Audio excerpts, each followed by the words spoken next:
Welcome back to my kitchen. So one of the things I like to do is, for fun, I read cooking magazines, I watch cooking videos, I troll the internet for good recipes, and this is one of my absolute favorites.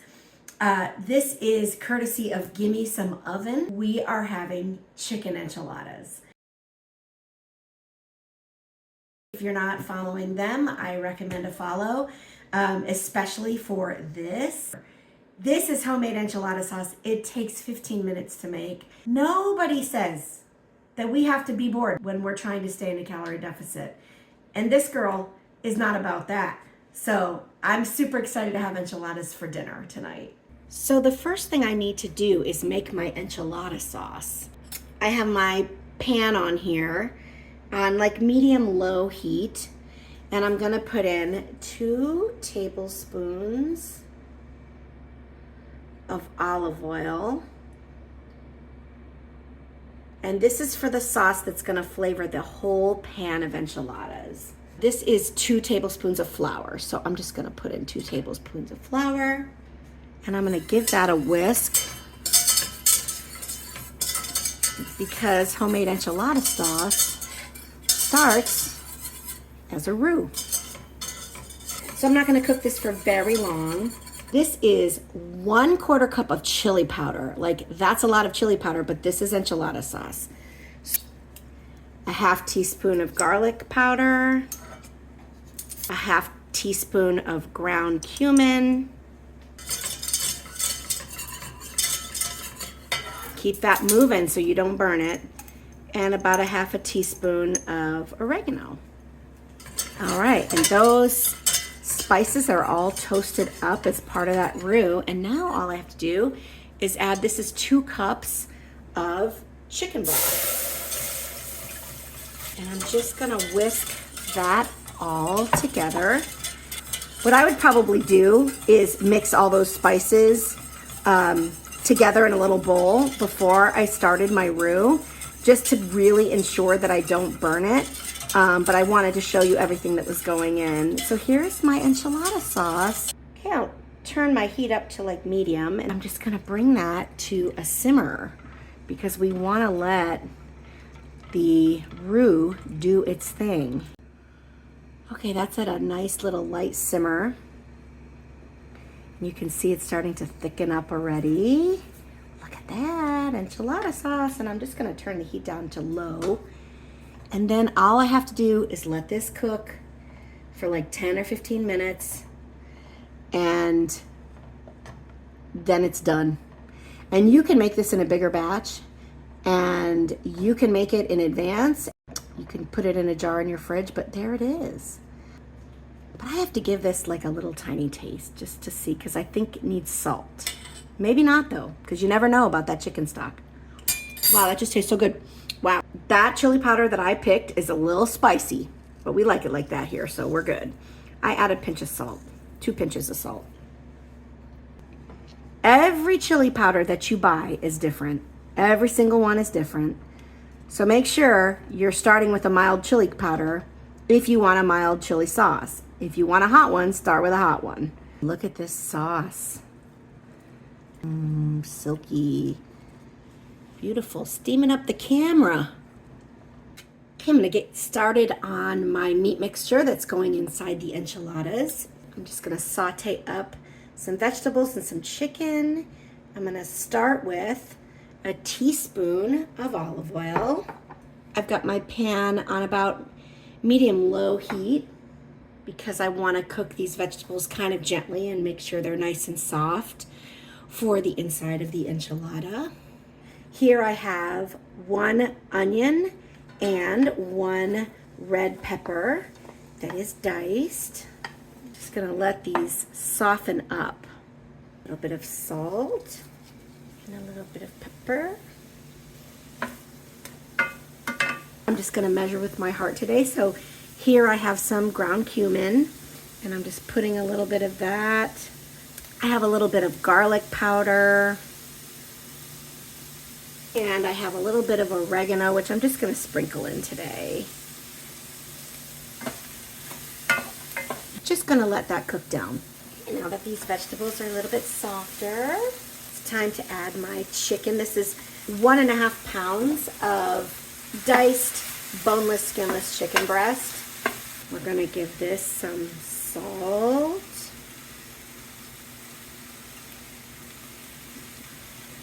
Some pepper. And we're gonna give it the same spices we gave the veg. So a little bit more cumin. This is some more garlic powder and a little bit more oregano. This is almost the end of my jar. This really could not be any easier. It's just a few things in the pot and then we're gonna stuff the enchiladas. Look at that, all cooked through. Now we're adding a cup of beans. You can use canned beans if you want to. And if you want to see a recipe for how I make my beans, you can check out my profile for that. They do freeze really well and you can have them for recipes like this anytime you need them. So there is my mixture. We're not even trying to give it its glow up yet because it's got to be wrapped up in a pretty dress and turned into an enchilada. Okay, now I have my meat mixture all finished. It's still a little bit hot, but it's totally fine. And I have all the other things I need to make these enchiladas. So first I'm gonna start by using this 9x13 and I'm gonna give it a little spray.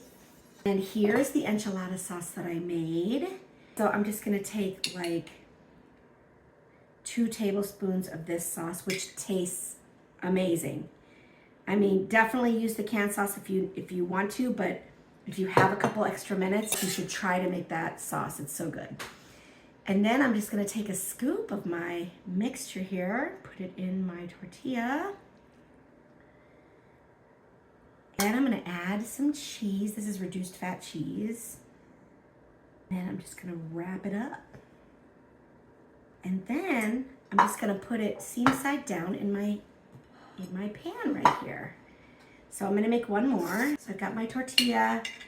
Here's a couple of tablespoons of that sauce on the tortilla. And then another couple of spoonfuls of my meat mixture. And then a little bit of cheese. And I'm just gonna roll it up.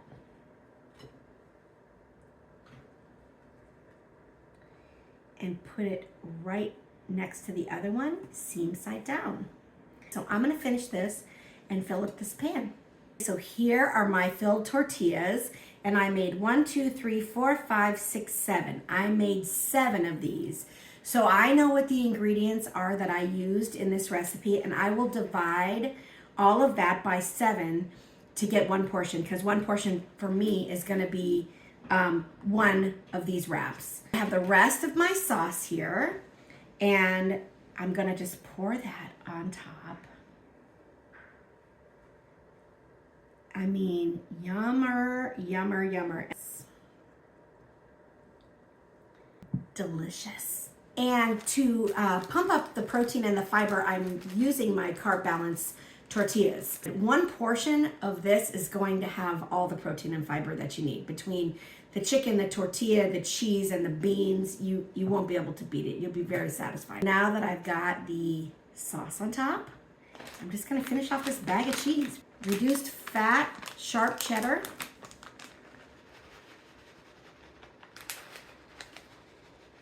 Just gonna put it on top, a little cheese. And what's so interesting about this bag is that it says 7 servings per container. So it couldn't be more perfect. Well, there it is. Look at that, my enchiladas. So I'm gonna put these in a 350-degree oven for like 20 minutes. They're cooked. I just want the cheese to get melty and them to be like hot all the way through. So I'll see you in 20 minutes. Okay, here they go. Oh yeah, looking like enchiladas, that is for sure. Okay, so I'm gonna just take one and I'm gonna just be bold and see if I can get one out of this pan on camera. Take this one right here on the end.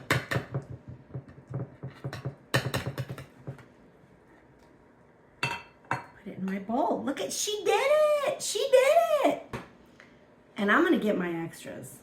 Because like this fell out That was part of my enchilada to start with, so it's going on my plate. Look at how lovely that is. I have a little bit of salad, which I'm gonna put on the side for this. So we'll have this in a salad, which like would be so good. And let's see if I give it a taste for you. It looks so good. I just love this enchilada sauce. I think it tastes so darn good. Oh, that's a big bite.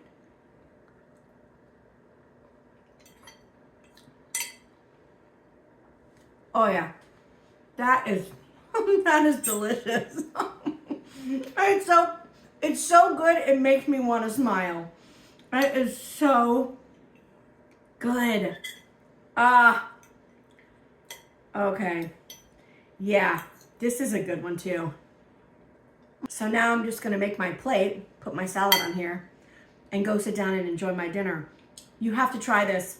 Make the enchilada sauce from scratch. Trust me.